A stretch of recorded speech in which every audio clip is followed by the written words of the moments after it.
4 de julio, independencia, que se celebra la independencia de los Estados Unidos, de Norteamérica, ¿no? El curso o el tema denominado las políticas públicas y los programas sociales en el marco del COVID-19. Como todos sabemos, ¿no? Como todos sabemos, hoy asistimos a un panorama nunca antes visto en la humanidad. Si bien es cierto, las pandemias se han desatado a lo largo de la historia, pero no de esta forma como ha sido el COVID-19, ¿no? Antes una pandemia se expandía a nivel mundial cada cierto tiempo y demoraba en expandirse en su totalidad un aproximadamente de 4, 5, 6 años. Y hasta ese periodo de que se extendía, pues había un tema de estrategia sanitaria, de salud pública, incluso de cura, ¿no? Sin embargo, con este virus no ha pasado ello. Se ha expandido de una forma tan veloz, tan rápida, de que sus estragos hoy los conocemos todos y es de manera pública, ¿no? Y seguramente a muchos de nosotros nos ha pasado.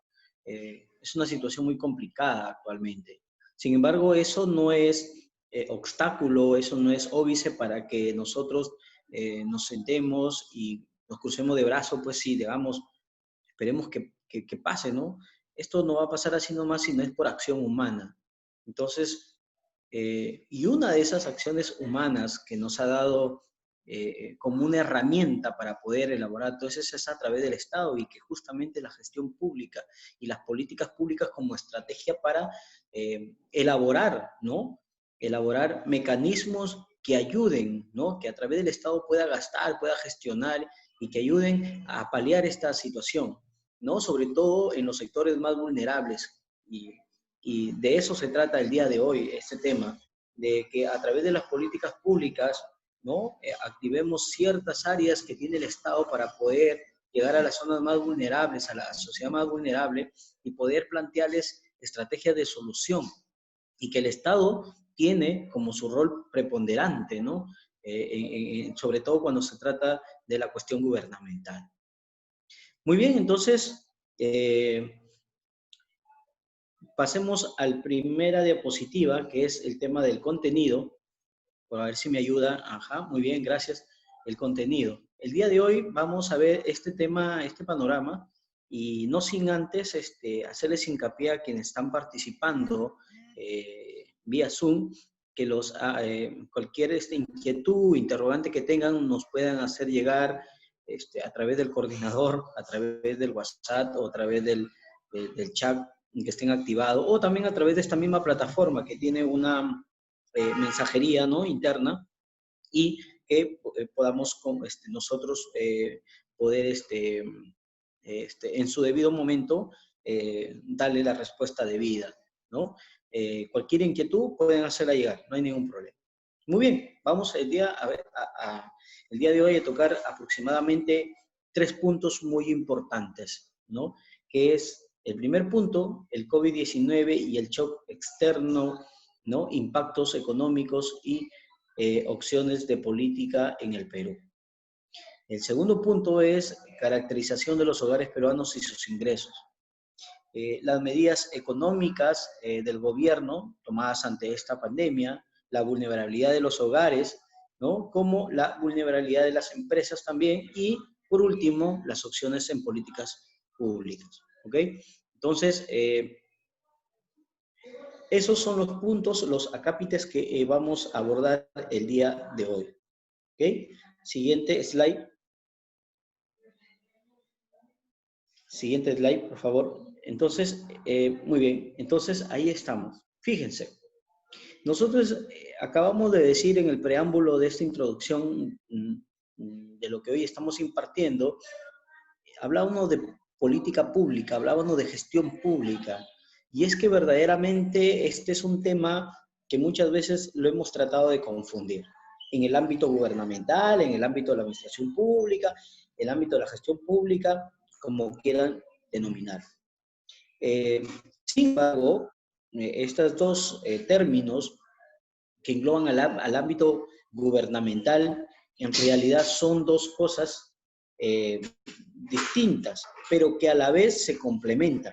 como diría el doctor Carlos Alchavar. Bueno, mi profesor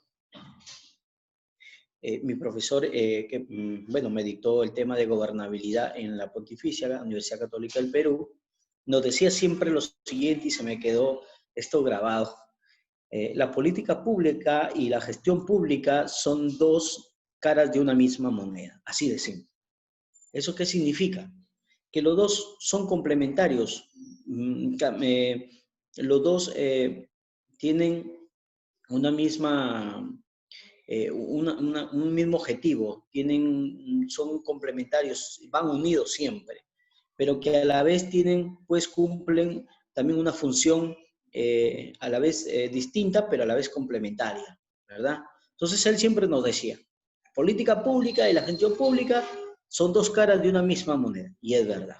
Muy bien, entonces, políticas públicas de gestión pública, ¿ok? La política pública, como ven en el slide, en la diapositiva, la política pública está más asociada al qué se debe hacer, ¿ok? ¿Qué se debe hacer? Entonces, y la gestión pública está referida al cómo se va a lograr ese planteamiento, ¿verdad? ¿Cómo se va a lograr? ¿Cómo voy a cumplir con ese mandato? Entonces, yo puedo elaborar una política pública. Yo digo, ¿qué voy a hacer qué voy a hacer frente a este problema o frente a esta estrategia que me he planteado? Pero el cómo lo voy a lograr, es gestión pública, ¿entienden? El qué voy a hacer o qué debo hacer es política pública, ¿ok? Y cómo lo voy a lograr eso es gestión pública. Digámoslos en formas, como se dice, en palabras comunes y simples. Podemos decir que la política pública es el planteamiento estratégico, ¿verdad? Para dar solución a un problema social, ¿ok? Y la gestión pública es agenciarme de toda esa herramienta, de toda esa logística, para poder lograr esa estrategia, ese objetivo que me he planteado. ¿Ok? Vamos a ver un ejemplo. Política pública. Muy bien, me voy al sector de educación y en el sector de educación yo digo, mire, acá hay que mejorar la calidad de la educación en el sentido que los niños que van a la escuela tengan un nivel de comprensión matemática y lectora acorde a los estándares internacionales. Ok, muy bien. ¿Qué? Me he planteado qué debo hacer para mejorar esa situación cognitiva de los estudiantes de nivel primario en comprensión matemática y lectora. Muy bien, entonces, política pública, mejorar la calidad de educación en el sentido que los niños van a la escuela y tengan un nivel de comprensión matemática y lectora acorde a los estándares internacionales. Política pública. Muy bien. ¿Cómo lo voy a hacer? Ahí viene la gestión pública. ¿Ok? ¿Entienden? Entonces, la gestión pública, ello implica que, con este mismo ejemplo, contar con operadores, o sea, gestores públicos o administradores o gerentes públicos que deben ser capaces de combinar sus distintos elementos necesarios como recursos financieros, ¿no? El capital, el trabajo o recursos humanos, incluso factores adicionales, ¿no? De forma de hacer o brindar brindarle a la población este servicio, esta mejora de este servicio en la calidad educativa. ¿Ok? Entonces, fíjense, ¿no? Vamos viendo ya un tema netamente, ¿cómo se puede decir? En temas tanto estratégicos como en tema logístico u operacional, ¿verdad? Entonces, ahí tenemos el ejemplo o el caso típico entre cómo yo diferencio la política pública y la gestión pública. ¿Ok? Muy bien. Entonces, siguiente slide. A continuación, vamos a entrarnos viendo un panorama ya general que les acabo de dar entre una política pública y qué es lo que es gestión pública, que seguramente a quienes asisten a este programa, que es un diplomado, ya han visto los aspectos generales de las políticas públicas y la gestión pública. Lo que estoy haciendo ahora es un tema netamente práctico y tal vez incluso hasta casuístico, ¿ok?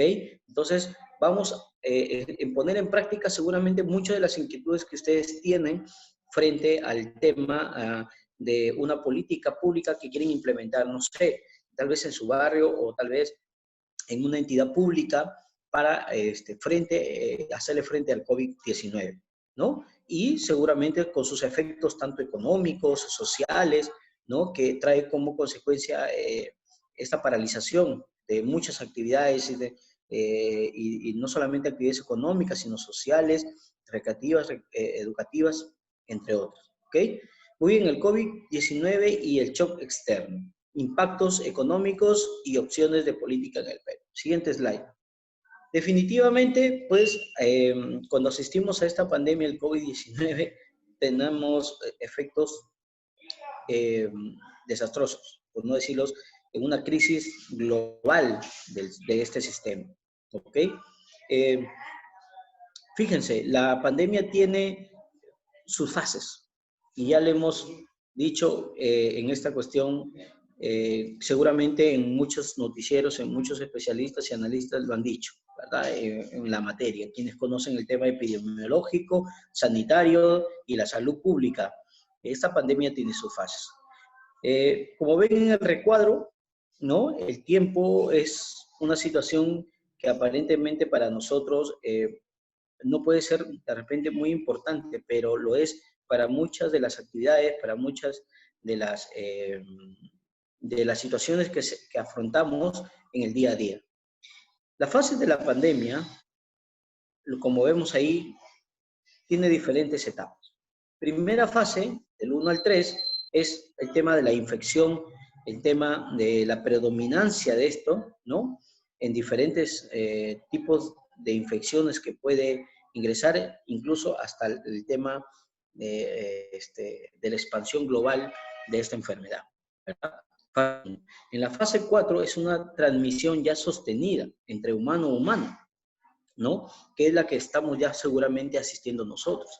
Entre la fase 5 y 6, la pandemia es una diseminación de la infección en humanos, o sea, algo así como los especialistas dicen, es una baja en la carga viral, ¿ok? El post-pico ya viene a ser la posibilidad de eventos recurrentes, o sea, ya están siendo casos focalizados y ya se ha disminuido en una forma de contagio comunitario, prácticamente ha sido controlado, ¿no?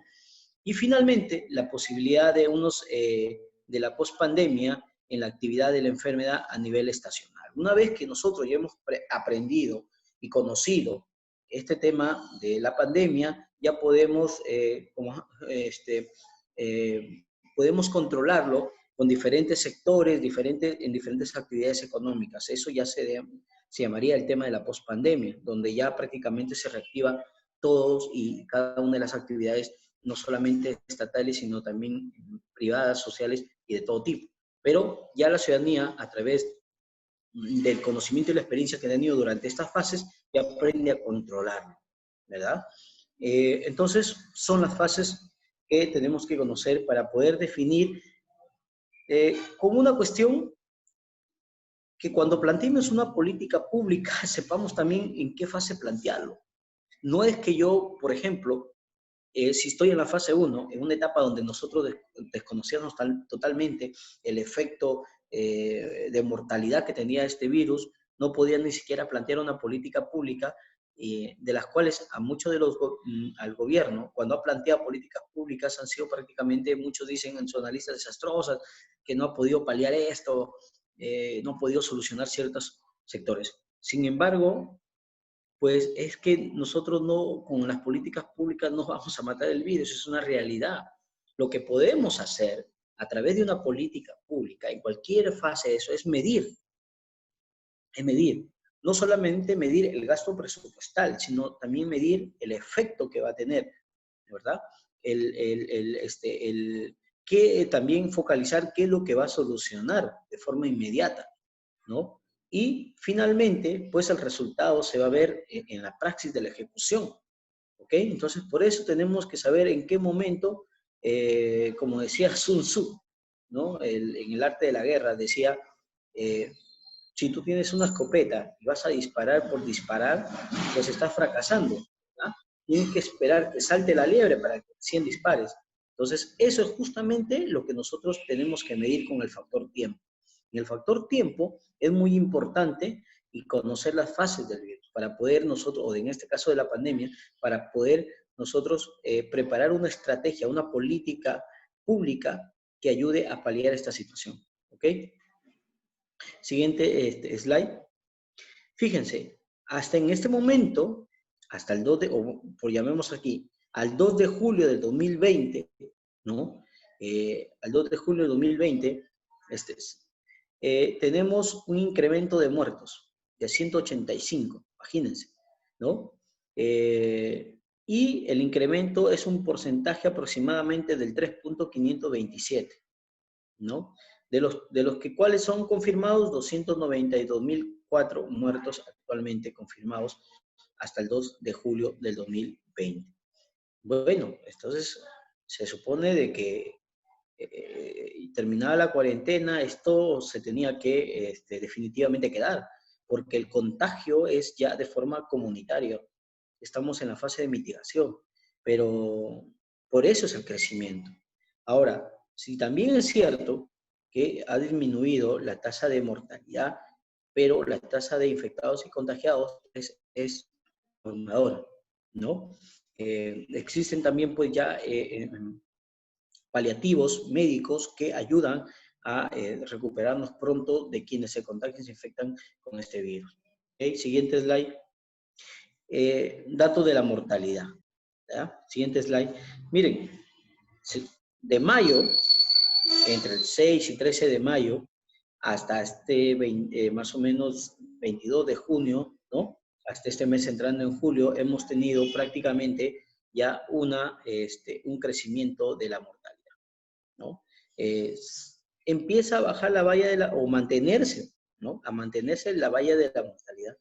Ya no en crecimiento, sino a mantenerse en ese pico, ¿no? Lo que todos conocen, ya no está en muchas euronoticieros hablando del martillazo, ¿no? El famoso martillazo o de la meseta. Si hagamos una meseta, no, esta meseta es plana, sí, pero esta meseta va creciendo.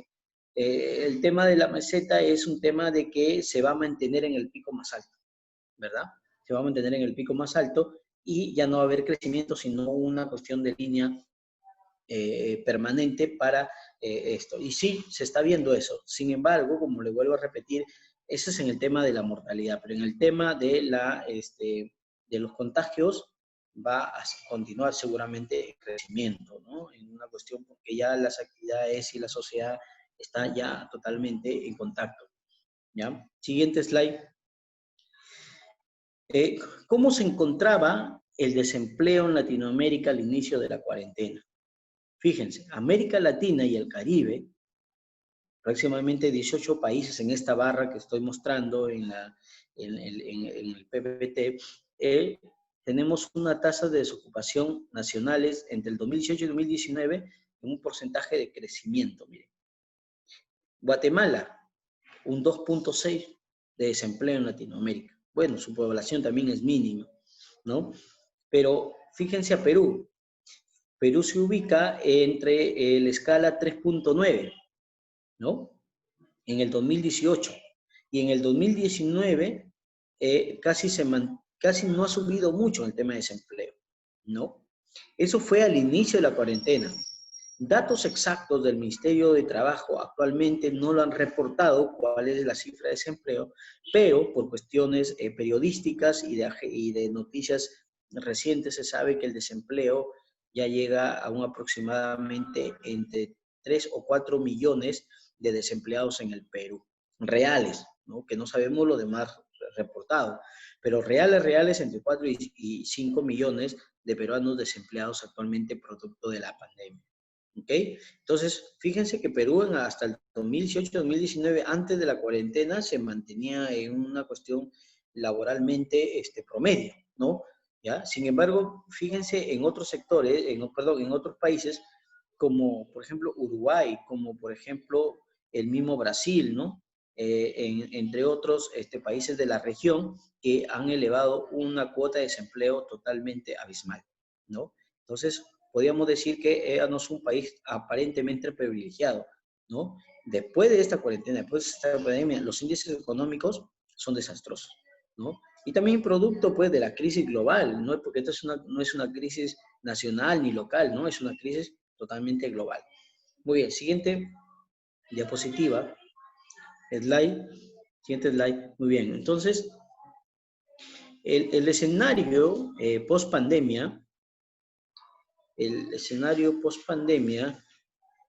si están escribiendo, por favor, a ver, pensé que estaban escribiendo, disculpen.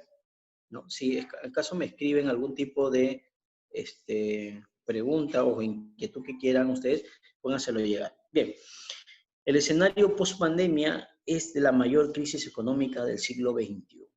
Fíjense, leamos, por ejemplo, algunos datos dados por el Banco Mundial hasta el 8 de junio del 2020. La peor recesión desde la Segunda Guerra Mundial y la primera vez desde 1870 en que estas tantas economías experimentarían una disminución del Producto Per Cápita. La disminución prevista en los ingresos per cápita en un 3.6% empujará a millones de personas a la pobreza extrema. Este año, fíjense, 3,6% empujará a millones de personas a la pobreza extrema este año. Pregunta, ¿de qué valió todo lo que el Perú hace años ha venido apuntalando de la disminución de la pobreza y de la pobreza extrema, ¿no? Que incluso daban que habían prácticamente en un porcentaje muy mínimo que quedaba para resolver el tema de la pobreza en el Perú. ¿Qué va a pasar? Fíjense, 3,6 se empujará a millones de personas a la pobreza extrema. En el 2020 la actividad económica en Latinoamérica ¿ya? Sufrirá una contracción de un 7.2%, lo que constituiría una recesión mucho más profunda que el 2008 y 2009, e incluso de la década del 80, ¿no? Se prevé que la actividad económica caerá a un punto más bajo durante el segundo bimestre del año, cuando las medidas de mitigación se encuentren en sus niveles más altos. Es lo que está pasando, o sea, la actividad económica va a caer un punto más bajo. Vamos a entrar, ya estamos entrando en la recesión económica. Ya estamos entrando en recesión económica. En este contexto, la normalización de las condiciones internas y mundiales permitirá que el crecimiento regional se recupere el 2,8% en el 2021. Pues esperemos todavía el año que viene para poder empezar a recuperarnos. No es que estamos ahorita recuperándonos. Esto solamente es una cuestión de mantener la cuestión económica activa en el Perú al levantar la cuarentena y que esto comience a reactivarse de a poco. ¿Ok?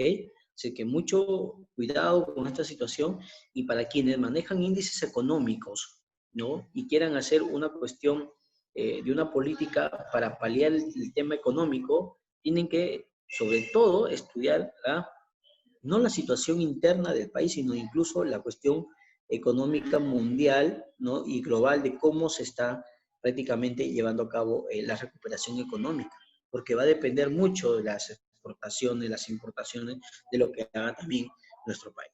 ¿Ok? Siguiente slide. Muy bien, entonces, problema público y de gestión. De hecho, este tema del COVID-19, por llamarlos en términos coloquiales, nos ha desnudado en todos los sectores. Este sistema neoliberal, ¿no? Ya venía dando sus, se podría decir, andando con un, yo diría así, en términos cronológicos decía yo que andaba ya con un bastón. O sea, ya venía vegetando, ya venía gastándose este sistema. Y lo que ha hecho es poco a poco ver la forma de cómo mantenerse y no ha podido mantenerse más hasta que se desató esta pandemia. Esta pandemia lo que ha hecho es desnudado todos los sectores. Todos los sectores se ha desnudado, sector sanitario, sector social, sector económico, sector laboral, ha desnudado por completo. Entonces, urge en nuestro país una reforma, yo lo llamo una reforma auténtica en temas laborales, en temas de salud pública, en temas sociales, ¿no? Frente a todo, la informalidad, que es uno de los mayores problemas sociales que afronta nuestro país, ¿no? Como vemos cada vez que los ambulantes se adueñan de las calles y de los alrededores de centros comerciales y finalmente terminan haciendo un caos total. Pero no es sacarlos por sacarlos como muchos pretenden hacerlo, porque lo que se requiere es generar fuente de trabajo. Y la generar fuente de trabajo es un problema que debe de afrontar el Estado y sus entes y sus órganos auxiliares, quienes dependen de focalizar esto. Primero hay que focalizar el problema y luego hacer una política pública para que este sector informal tenga que también llegar a ser formal, pero de una manera gradual, porque no podemos cambiarlo de noche a la mañana y tenemos que medir cuestiones netamente de carácter social, de carácter cultural, incluso y de caracteres económicos, ¿no? Entonces, y lo que nos ha desnudado prácticamente la pandemia es nuestra informalidad. Todos los países que han visto las noticias en el Perú, que aparentemente los primeros meses podía controlar el tema de la pandemia. Sin embargo, poco a poco se fue diluyendo esa fortaleza en el gobierno y a raíz de muchos informales exactamente. Entonces, problema público y problema de gestión. Sí, pues, los modelos, y vamos ahora a entrar al tema de la cuestión de la pandemia del COVID-19. Los modelos epidemiológicos surgieron debido a la alta tasa de infección, ¿no? Y sus efectos en la sociedad y la ausencia de intervenciones rápidas para frenar. Y se expandió, pues, ¿no? Y el número de muertos directamente atribuibles a la pandemia en América Latina y el Caribe podría llegar a los 3,2 millones de personas fallecidas. ¿Okay? La pandemia COVID-19 tomó el mundo sin capacidad de dar una respuesta eficaz, ¿no? O sea, no, como se podría decir, nos agarró dormido prácticamente, ¿no? Sin los equipos sanitarios suficientes para responder al oleaje, ¿no? A la oleada de enfermos, sin los medicamentos para su curación y sin una vacuna para impedir el contagio. Así de simple. Eso fue lo que realmente ha sucedido, ¿no? Dado los límites de sus sistemas de salud, ¿no? El mundo ha buscado frenar el contagio, ¿no? Inicialmente cerrando fronteras, que era una de las medidas urgentes para poder no hacer mayor ingreso de infectados para que contagie a la cuestión del interior, inicialmente cerrando la frontera, luego cerrando las economías, o sea, en el Perú, las medidas que conlleven costos económicos y sociales enormes. Y inadecuado comportamiento de la población, ¿no? En esta nueva etapa de convivencia. Entonces, en la reducción de actividades y la post-cuarentena, vamos a ver caos por todos lados. ¿Ok? Entonces, ojo, con esto le estamos dando ya problema público. Es un problema de gestión también. Entonces, ya vayan sacando más o menos sus primeros problemas y qué vayan pensando qué hacer frente a a esta problemática pública, ¿no? Para darle ya una cuestión práctica a lo que estamos desarrollando el día de hoy. ¿Ok? Efecto del problema. Primer efecto, hubo crisis. Muy bien, ¿qué tipo de crisis? De todo tipo. La primera que nos ha sorprendido es la crisis sanitaria. ¿Ok? Se darán muchos miles de muertos, seguirán siendo muchos miles de muertos. Enfermos, contagiados, seguramente. Crisis sanitaria. No tenemos un sistema de salud bueno, no teniendo los implementos ni la maquinaria suficiente para poder contrarrestar esto y los enfermos que lleguen ahí puedan ser atendidos de la mejor manera y porque son unas personas que en su dignidad deben ser y ejercer el derecho a la salud. ¿Ok? Segundo, crisis económica, ¿no? La pandemia y las respuestas sanitarias para mitigar causan un choque negativo a la oferta. Definitivamente, se paralizó la economía. Inicialmente y después también la demanda. Inicialmente la oferta y después la demanda. Definitivamente, entonces vamos con este nuevo periodo, nueva etapa que se está reactivando ciertas actividades económicas. El gobierno decretó, ¿no?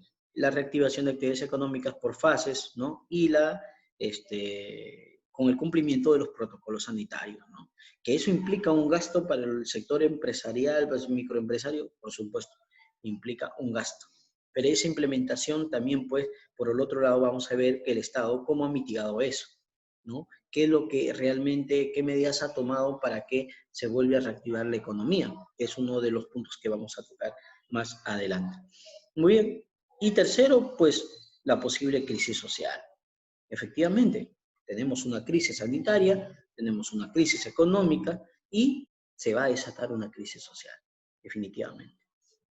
Muy bien, entonces, la posible crisis social es por los diversos problemas que volverán a afectar la sociedad. Aumento de inseguridad, lo estamos viviendo en la televisión, todos los días pasa. Los delincuentes han salido a la luz del día, ya no tienen reparo de nada. Simplemente roban a la luz del día frente a personas que no pueden hacer absolutamente nada. Entonces, vamos a enfrentar el primer problema, la inseguridad. Otro problema, la pobreza. Todo ese sector vulnerable ha vuelto a ser más pobre de lo que era. ¿Ok?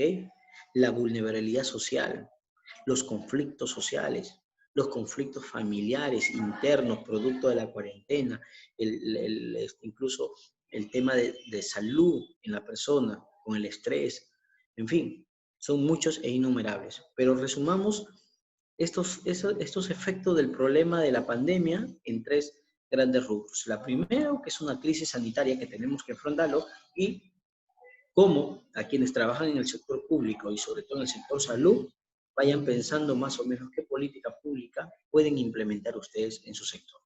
Crisis económica y la crisis social. ¿Okay? Entonces, esos tres rubros que tiene como efecto el tema de la pandemia del COVID-19. Siguiente slide. Bien, fíjense, los efectos económicos del COVID en América Latina. Efectos directos prácticamente en el sistema de salud. ¿Ok? Primero, una carga extraordinaria en sistemas insuficientes y fragmentados, ¿no? Siguiente slide, por favor, para que puedan seguirme. Muy bien, gracias. Efectos económicos del COVID en América Latina. Efectos directos en los sistemas de salud. Bueno, hay una carga extraordinaria en sistemas insuficientes y fragmentados, ¿verdad? Un acceso desigual en el tratamiento médico, porque eso lo definen según los ingresos económicos, un seguro de salud y un lugar de residencia, ¿no?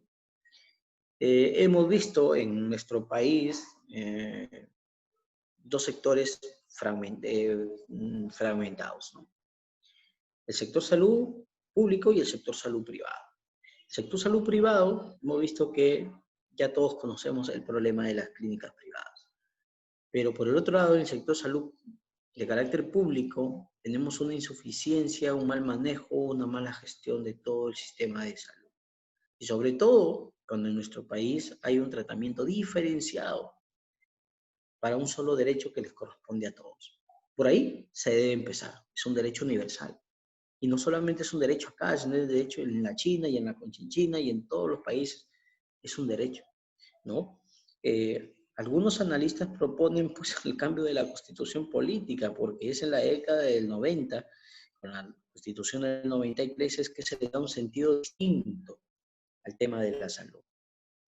En el 79 era un derecho igual para todos, y con la Constitución del 93, pues cambia de ser un derecho a darle una connotación de un servicio.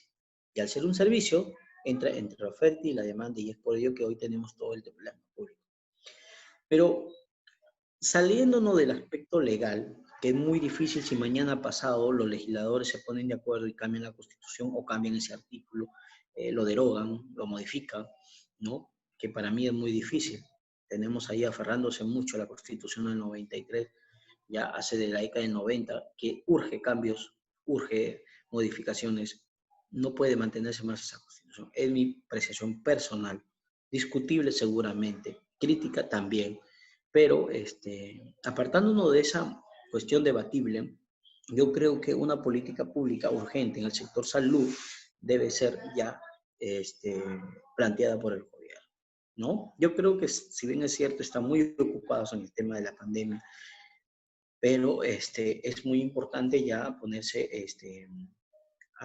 después de lo que nos ha mostrado todo el tema de la pandemia en el sector salud, se ven a ver grandes cambios, grandes reformas en el sector salud sobre todo, ¿no?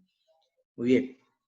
Pero las medidas para paliar los efectos también de la cuarentena y el distanciamiento social han tenido efectos indirectos en otras. O sea, no solamente en el sector salud, una crisis sanitaria, ¿no? Sino también en otros sectores. Por ejemplo, suspensión de actividades productivas internas, ¿no? Un mayor desempleo y una recesión económica mundial. ¿A quiénes afecta? A todos los sectores que hoy podemos ver: educación, comercio, turismo, manufactura, recursos naturales, etcétera, etcétera. Esos serían, pues, los efectos directamente involucrados con el sistema de salud encabezando en primera fila. Pero hay unos efectos a mediano y largo plazo. Por ejemplo, los efectos de mediano y largo plazo, las quiebras o desintegración de empresas, ¿no? Hay muchas empresas que ya se han liquidado en este tiempo. Muchas de ellas incluso están ofertando sus locales, otros sus enseres que compraron, ¿verdad? O sea, quiebra de empresas. Reducción de la inversión privada, por supuesto, hay reducción de la inversión privada. Menor crecimiento económico, hay menor crecimiento económico. Menor integración en cadena de valor, también. Y el deterioro de las capacidades productivas y del capital humano. Efectos a corto plazo, y no más. Mayor desempleo y precarización laboral. Menores salarios o ingresos, ¿no? Contracción del consumo, aumento de la pobreza y la pobreza extrema, sistema de salud, mayores costos, fragmentación, desigualdad de acceso, etcétera, etcétera. Todo lo que se nos viene. ¿Ok? Siguiente slide. Ahora sí vamos a ver cómo era la caracterización de los hogares peruanos y sus ingresos y cómo está quedando actualmente esta situación. ¿Ok? Siguiente slide. Poblaciones más afectadas por los impactos socioeconómicos. ¿Ok? Las poblaciones más afectadas por el impacto socioeconómico. El slide, allá está, muy bien. Entonces, vamos a ver aquí en esta diapositiva, ¿no? En las poblaciones más afectadas por los impactos socioeconómicos. Poblaciones más afectadas por el COVID-19. Poblaciones. Las mujeres, por ejemplo, ¿no? Los estragos de ingresos bajos y medianos bajos. Los trabajadores informales.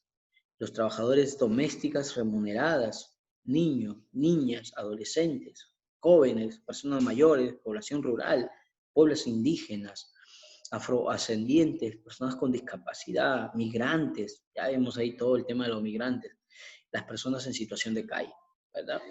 Y en esto, por ejemplo, quisiera hacer un hincapié y saludar aquella política pública implementada por el alcalde de Lima. Personas en situación de calle. ¿Qué es lo que hizo? La Casa de Todos, ¿verdad? Un proyecto muy bueno que pudo recuperar a todos los indigentes que habitaban la calle. Pero espero de que a partir de esto se ponga en práctica esta, no solamente en Lima, sino a nivel nacional.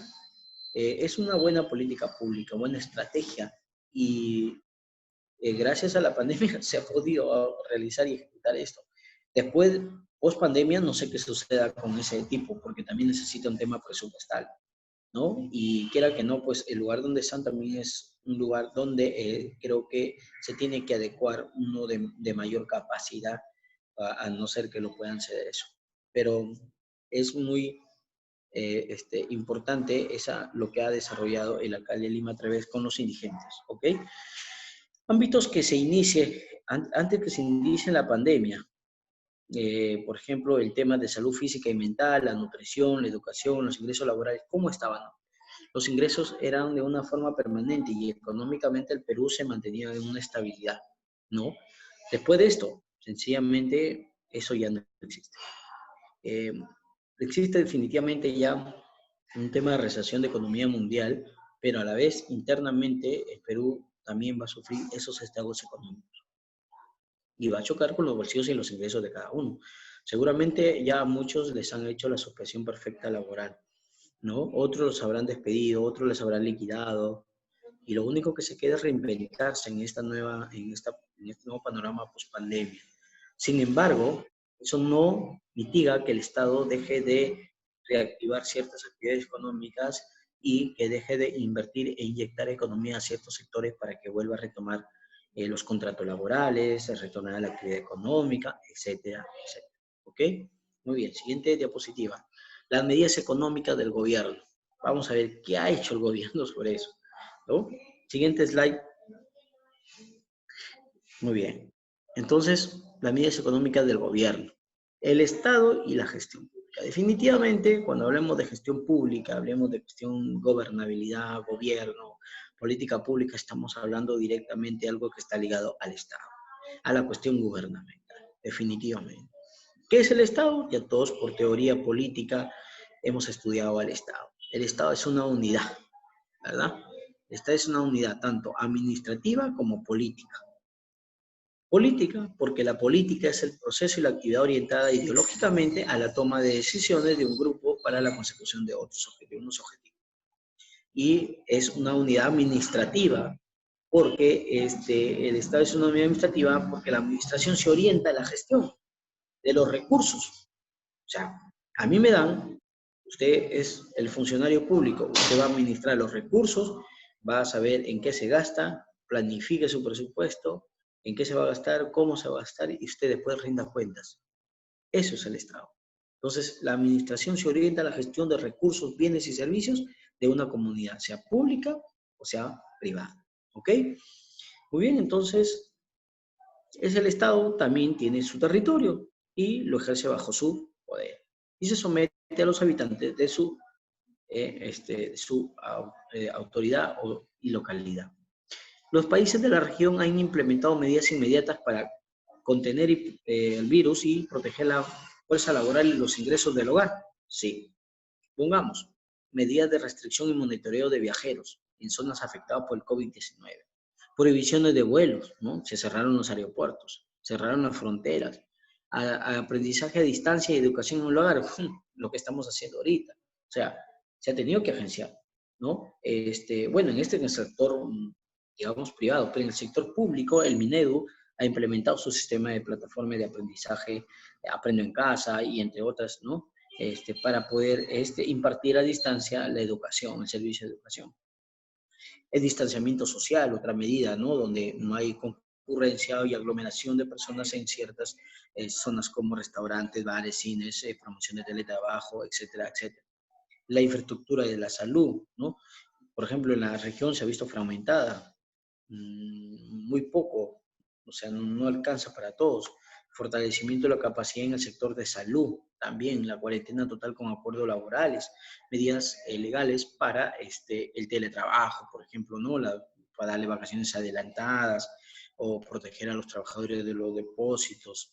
El gobierno, para mitigar esto, por ejemplo, ha hecho tener el tema de los bonos solidarios, ¿no? En este caso, bono quédate en casa, el bono rural, el bono, el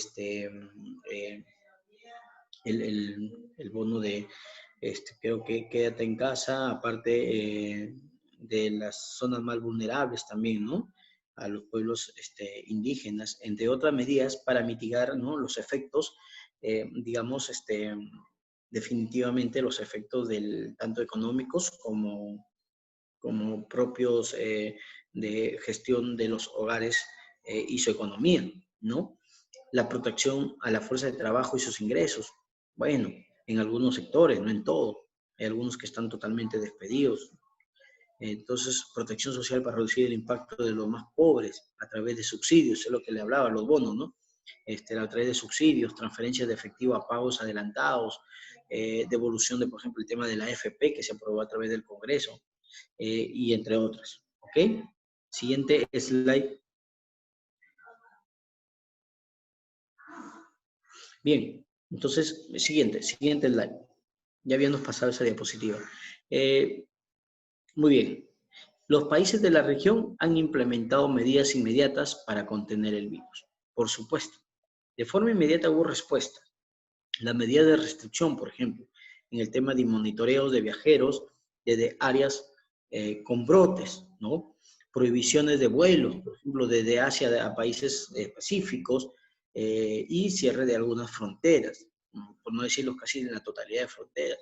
Aprendizaje a distancia y educación en el hogar que se hace pese a asimetrías en conectividad, ¿no? Distanciamiento social, fortalecimiento de la capacidad del sector de la salud, cuarentena total con acuerdos laborales flexibles, entre otros. ¿Ok?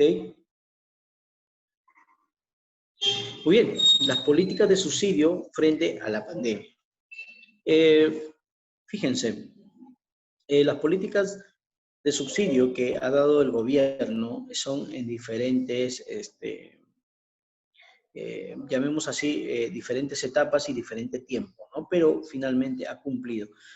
Es criticable porque no le alcanza a toda la población, ¿ya? Pero, sin embargo, se han utilizado, ¿no? También en países de la región, por ejemplo, en Argentina, ¿no? Con un monto de $153, en Brasil, con un monto de $353, en Chile, $59, ¿no? En Colombia, $41, Ecuador, $60, Jamaica, $71, Paraguay, $85, y Perú con $112. ¿Qué quiere decir? Que Perú se encuentra dentro de los 3 primeros países de la región donde ha dado un subsidio muy, puede decir así, un promedio alto, ¿no? De estos subsidios. Muy bien, entonces, y los programas se han dado de acuerdo a cómo han ido aprobando el gobierno durante este estado de emergencia. Muy bien. Siguiente slide. Muy bien, entonces a continuación vamos a ir abordando, ya entrando a la cuestión práctica. Siguiente slide. Cuestión más práctica de este curso, ¿no? Opciones de políticas públicas. Siguiente slide. Muy bien. Fíjense, para nosotros plantear, ¿no? Lo que la política pública tenemos que ser una mirada estratégica a la gestión pública. ¿Y qué implica una mirada estratégica a la gestión pública? Implica estos 6 puntos que les voy a mencionar. Primero, preguntarme qué es la estrategia. ¿Y qué es la estrategia? La estrategia, la formulación y la formación de la estrategia tengo que tenerlo bien claro. ¿Ok? ¿Qué es la estrategia? Me pregunto primero. Me respondo qué es la estrategia. Luego pongo la estrategia, la formulación y la formulación de la estrategia. ¿Ok? 2, liderar el cambio. Pasemos de ser burócratas a gerentes públicos. ¿Qué significa eso? Significa que los burócratas solamente tienden a ver en la burocracia meramente cuestiones de cumplimiento obligatorio y no más allá. O sea, cumplen lo que dicta la normatividad, lo que le dice su guía y funcionamiento administrativo y no ven más allá de los objetivos que de ellos dependen. ¿Ok? Entonces, cambiemos ese chip. Ya no seamos más burócratas ni tramitadores o simples tramitadores de una entidad pública, sino convirtámonos en gerentes públicos, personas proactivas que lideren el cambio. ¿Ok? Las funciones gerenciales consisten en qué? En agendar, en diseñar, en implementar y evaluar la estrategia. Si no funciona esta estrategia, pues cambio de estrategia y busco. ¿Ok? La creación de valor público. Hagamos que el servicio que nosotros brindemos como funcionario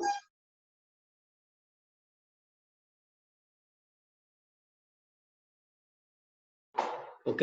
Se convierta nuestro resultado se convierta en un valor público, ¿ok? Muy bien.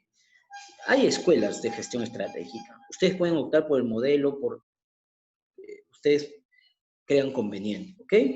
Y un planteamiento de herramientas estratégicas, ¿no? Con esto les hago un hincapié y les decía al inicio de esta exposición de que estamos asistiendo a un nuevo panorama, ¿verdad? Un post-pandemia, que después de esta situación, es que nosotros hayamos cambiado totalmente. Primero, en nuestra forma de ver el mundo. Segundo, la forma de cómo protegernos, el tema de la salud, el tema de la higiene y muchas cuestiones que seguramente eran antes comunes, hoy lo tenemos que ser muy, pero muy cuidadosamente. Y dentro de ello, pues también el mundo ha cambiado con respecto a la mirada de la cuestión gubernamental, la gestión pública, ¿no?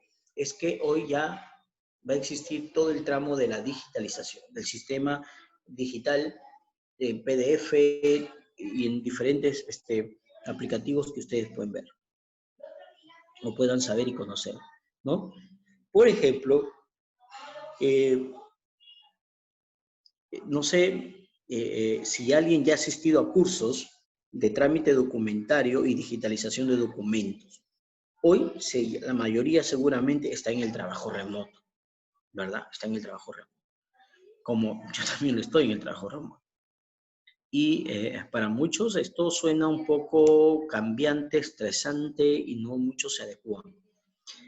Porque es netamente un asunto muy, pero más tedioso que estar en presencia física en la oficina, por muchos factores, ¿no? Dentro del hogar.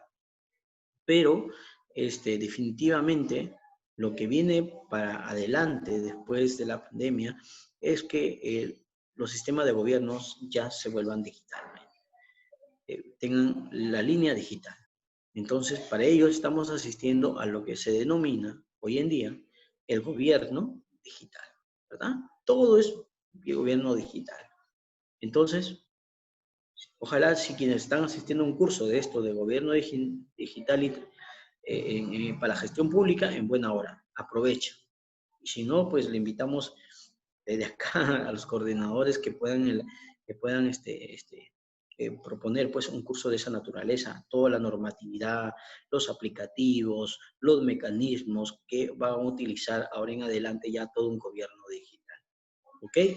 Muy bien, entonces, por ejemplo, frente a ello, ¿qué estrategia nosotros podemos plantear para complementarlo, para renovar de repente esa idea que se tiene hoy dentro de lo que es la futura gobierno digital? ¿Ok?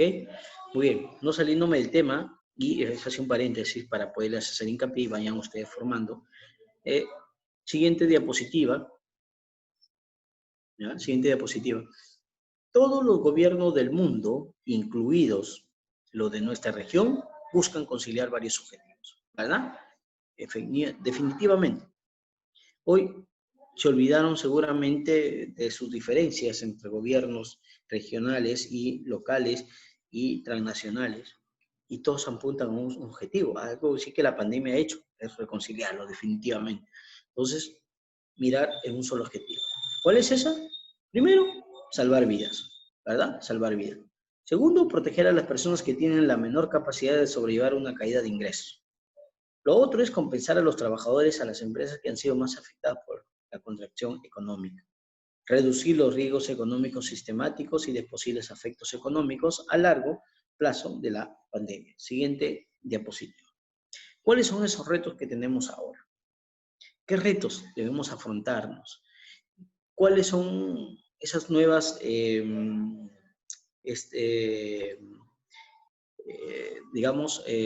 estrategias que debemos plantear frente a lo que nos repara la pandemia del COVID-19 y lo que nos deja los estragos y efectos de su paso por nuestro tiempo?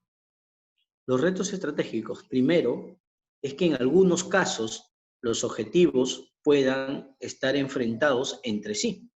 Querer alcanzar un objetivo puede tener altos costos en otra dimensión, ¿no? O sea, el primero de ellos es que en algunos casos definitivamente objetivos pueden estar enfrentados entre sí. Hay que tratar de separarlos, de ver, y si tienen algo en común, en buena hora.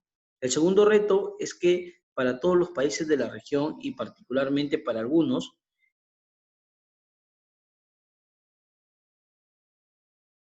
el segundo reto es que para todos los países de la región y particularmente para algunos, existen serias restricciones de financiamiento.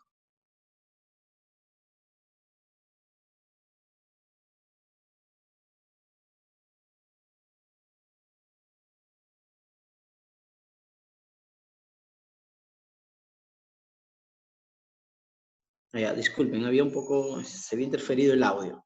Les decía, el segundo reto es que para todos los países de la región y particularmente para algunos, existen serias restricciones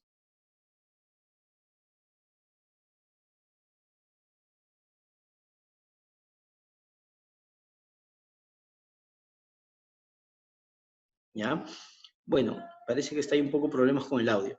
Segundo reto es que para todos los países de la región y particularmente para algunos, existen serias restricciones de financiamiento de la capacidad ¿ya?, de la capacidad del sistema sanitario. Y en el contexto institucional, lo cual limita pues las opciones de política pública para responder a la pandemia.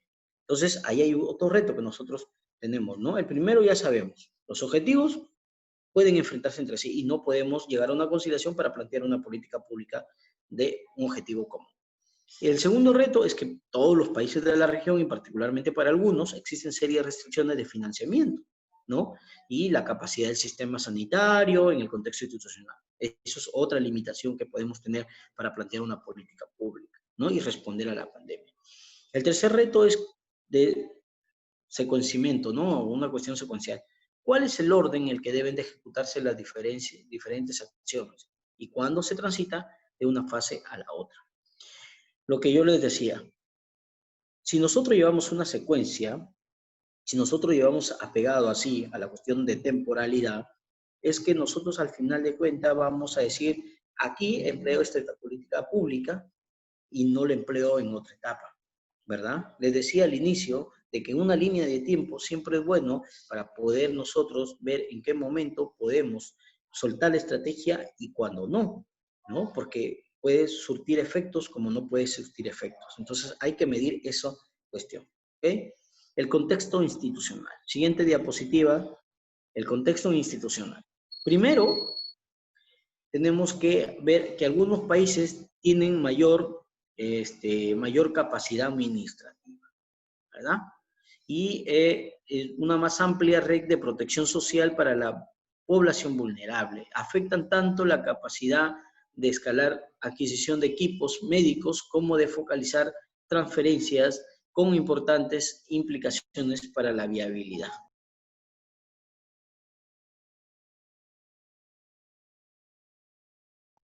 Segundo, los países tienen distintas capacidades de comunicar mensajes creíbles sobre la evolución de la pandemia, los riesgos y la eficacia de distintas medidas para combatirla.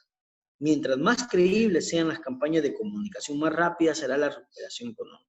Yo creo que en esto tiene mucha razón en este contexto institucional, porque en el tema de Perú, la comunicación no ha sido la de la mejor manera hacia la población.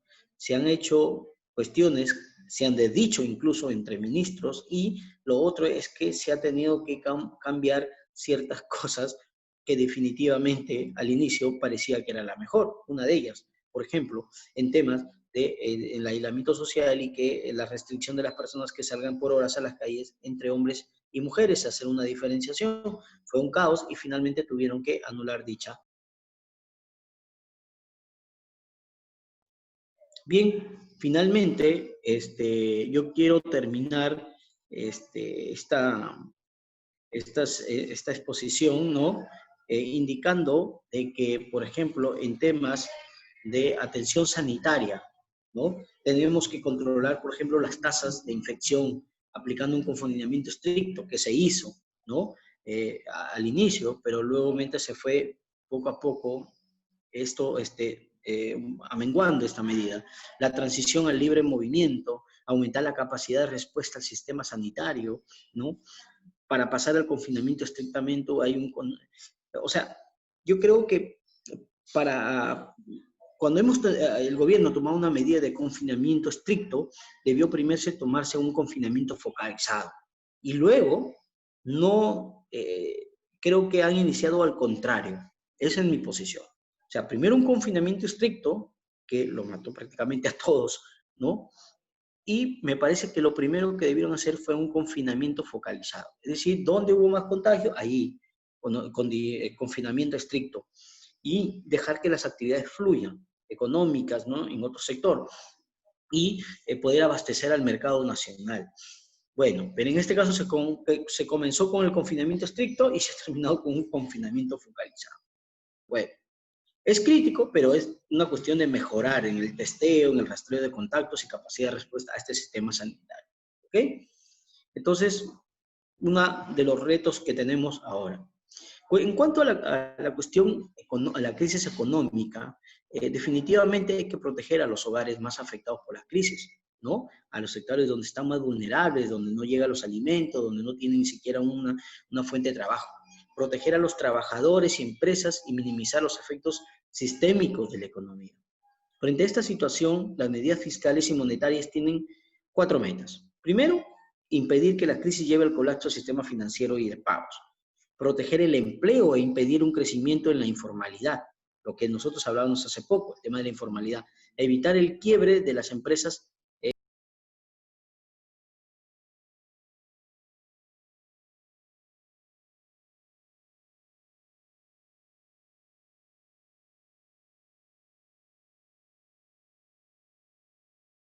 Evitar el quiebre de las empresas solventes, pero temporalmente líquidas, ¿ok? Y promover la reactivación rápida de esta crisis.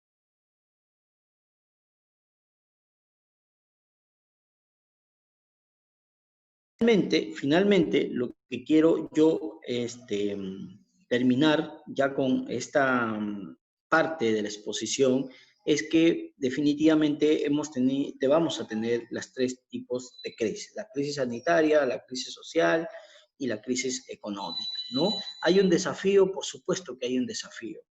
El desafío está en una buena gestión pública, en un buen planteamiento de una política pública.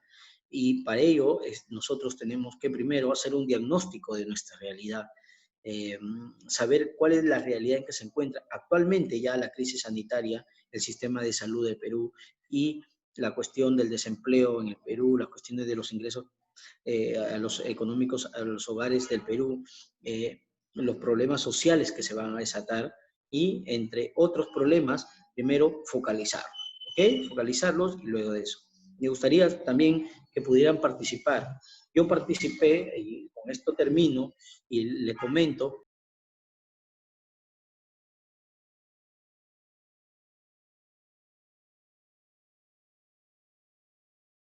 ¿No? Entonces, esto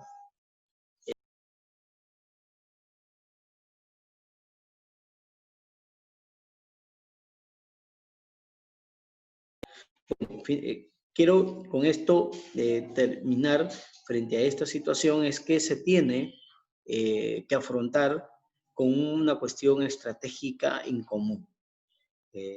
No que sea una cuestión dispersa de los diferentes cuestionamientos, sino que el comité multisectorial, por ejemplo, del COVID-19, que actualmente tiene el gobierno, debería llamar a los mejores especialistas de cada materia y pedir el criterio, la ayuda para saber los verdaderos datos de cada uno de los sectores y poder así plantear una estrategia meramente creíble, con datos exactos y que tengan respuestas de carácter inmediato, ¿no? Respuestas como, por ejemplo, frente a la crisis, ¿no? Salidas de la gestión pública, salidas de una también para plantear una política pública. Por ejemplo, asegurar la gestión coordinada de la respuesta en la crisis. Es lo que yo les decía, una gestión coordinada de todos los sectores, ¿ok? No minimizar la importancia de las transparencias. Por ejemplo, que nos muestren a la población, a todos, en qué se está gastando el presupuesto público, los gastos y las contrataciones durante las crisis. Creo que por ahí la sociedad va a empezar a entender de que no se nos está sacando, por decir así, en términos muy coloquiales, sacando la vuelta en las compras y en las contrataciones públicas. Asegurar la comunicación continua, coherente y completa en la ciudadanía. Y no desatender pues los barrios marginales y las áreas rurales, que son las zonas más vulnerables que hemos visto durante todo este tema de del confinamiento social. Y asegurar el acceso a la continuidad de la provisión de los servicios públicos esenciales. O sea, eso es, ¿no? Esencial. Con ello, dejo en reflexión y con una de las que me llamó la atención cuando participando en una propuesta del sector salud y un médico dijo, en temas de políticas públicas, lo que debemos de primero comenzar a atender y a tomarle más importancias para poder en tiempos de pandemia o en tiempos de crisis sanitaria afrontar con mayor relevancia este tipo de problema es que le demos la prioridad y la importancia de vida a los sectores donde llega directamente el sistema de salud, que son las postas médicas. Entonces, él dijo, si yo tuviera que asumir una estrategia de política pública, tendría que mejorar el sistema de servicio de las postas médicas en cada distrito, en cada lugar donde se encuentren y fortalecer ahí el núcleo de la prevención sanitaria. ¿no? Para luego no tener lo que nosotros tenemos acá. Y es muy cierto. Yo creo que su visión es muy buena y su planteamiento es muy bueno.